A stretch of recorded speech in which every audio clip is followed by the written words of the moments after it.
तबादले किए जा रहे हैं। प्रदेश की भजन लाल सरकार ने अब पुलिस महकमे में बड़ा फेरबदल किया है। व्यापक पैमाने पर किए गए ट्रांसफर पोस्टिंग से पुलिस विभाग में खलबली मच गई है। सरकार ने एक साथ 9 आईपीएस अधिकारियों का तबादला कर दिया और सभी तबादले एडीजी स्तर पर किए गए हैं। सरकार की ओर से इस बाबत आदेश भी जारी कर दिया गया और वहीं एडीजी इंटेलिजेंस को भी बदल दिया गया। प्रदेश को अब नया एडीजी इंटेलिजेंस मिल गया है, यानी कि 9 आईपीएस अफसरों की अब तबादला सूची भी जारी कर दी गई है। कार्मिक विभाग ने यह आदेश जारी किया है। आईपीएस संजय अग्रवाल को लगाया गया है एडीजी इंटेलिजेंस में, तो वहीं आईपीएस आनंद श्रीवास्तव को लगाया गया है एडीजी आर्म्ड बटालियन जयपुर के लिए।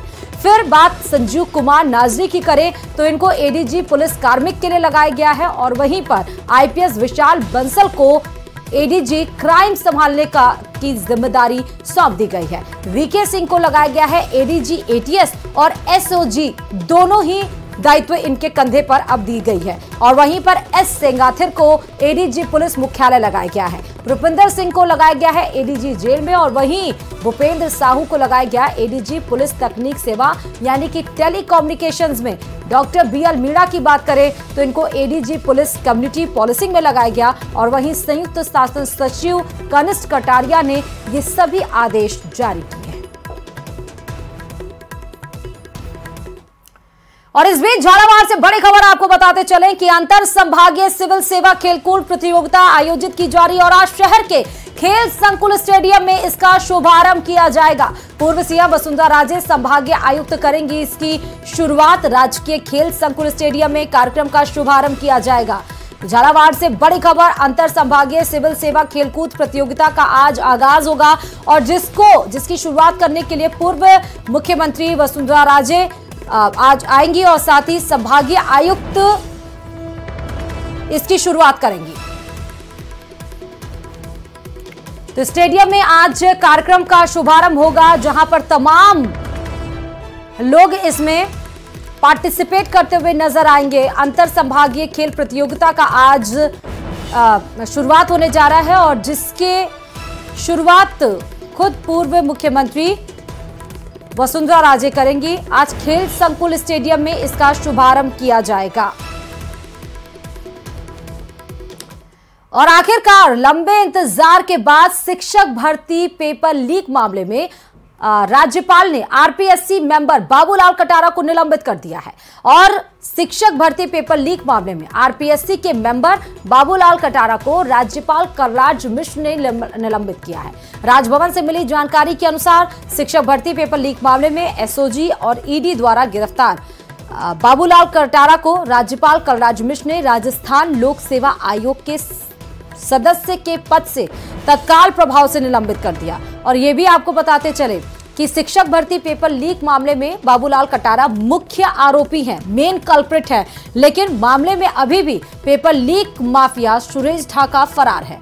ये भी आपको बता दें कि बाबूलाल कटारा पेपर लीक मामले में अभी जेल में है। उनके अलावा एजेंसियों ने पेपर लीक के मसले में और भी कई लोगों को गिरफ्तार किया है जो अलग अलग जेलों में बंद हैं।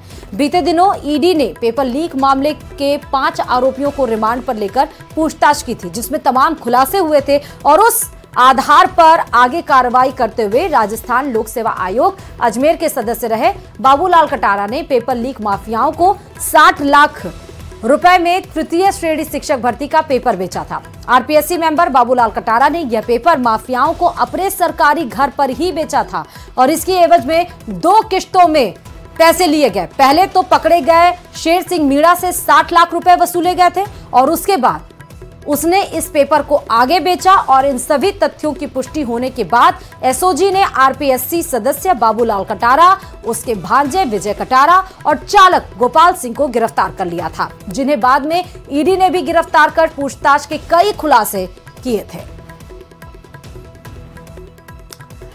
और आरएलपी के राष्ट्रीय संयोजक और खिवंसर से विधायक हनुमान बेनीवाल की जान को खतरे के इनपुट मिलने के बाद पुलिस चौकस में आ गई और बेनीवाल की सुरक्षा में क्यूआरटी तैनात कर दी। देखिए रिपोर्ट।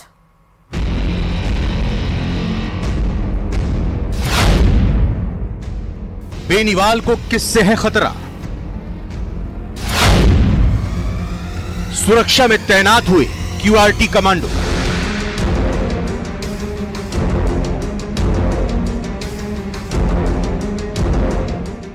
तस्वीरों में दिख रहे हैं जवान क्यूआरटी के कमांडो हैं और ये आवास हनुमान बेनीवाल का है, जहां क्यूआरटी टीम पूरी मुस्तैदी के साथ सुरक्षा में लगी है और आवास में हर शख्स को गहन पूछताछ और संपूर्ण जानकारी लेने के बाद ही एंट्री दे रही है। खींवसर के विधायक हनुमान बेनीवाल की सुरक्षा को लेकर इंटेलिजेंस को एक बेहद महत्वपूर्ण इनपुट मिला कि बेनीवाल की जान को खतरा है, जिसके बाद हनुमान बेनीवाल के घर पर क्यूआरटी तैनात कर दी गई है।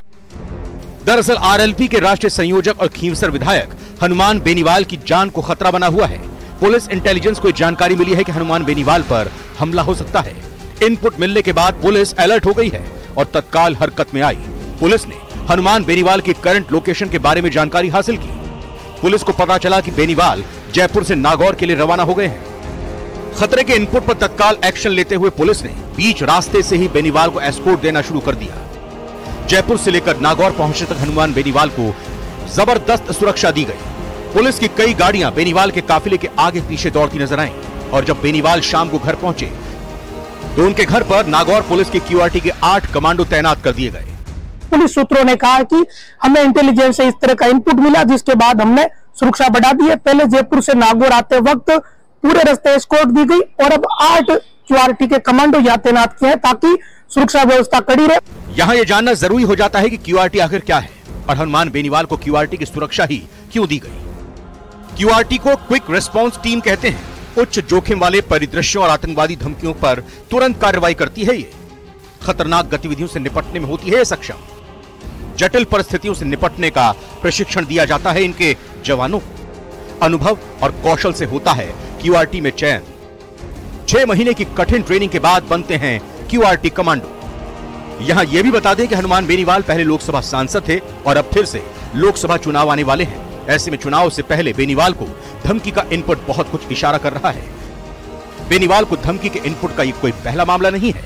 इससे पहले भी कई बार हनुमान बेनीवाल को धमकी मिल चुकी है।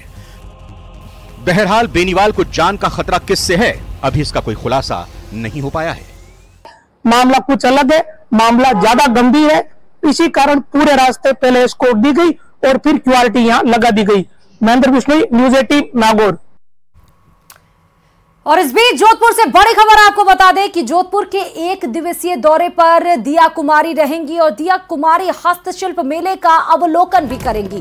बीजेपी कार्यकर्ता एयरपोर्ट पर स्वागत करने के लिए तैयार होंगे और साथ ही 11 बजे जोधपुर पहुंचने का भी कार्यक्रम है डिप्टी सीएम दिया कुमारी का। बड़ी खबर आपको बता रहे हैं, जोधपुर के 1 दिवसीय दौरे पर है डिप्टी सीएम दिया कुमारी, जहां पर हस्तशिल्प महोत्सव का भी अवलोकन करने के लिए वो पहुंचेंगी और भव्य स्वागत के लिए वहां पर कार्यकर्ता एयरपोर्ट पर मौजूद होंगे।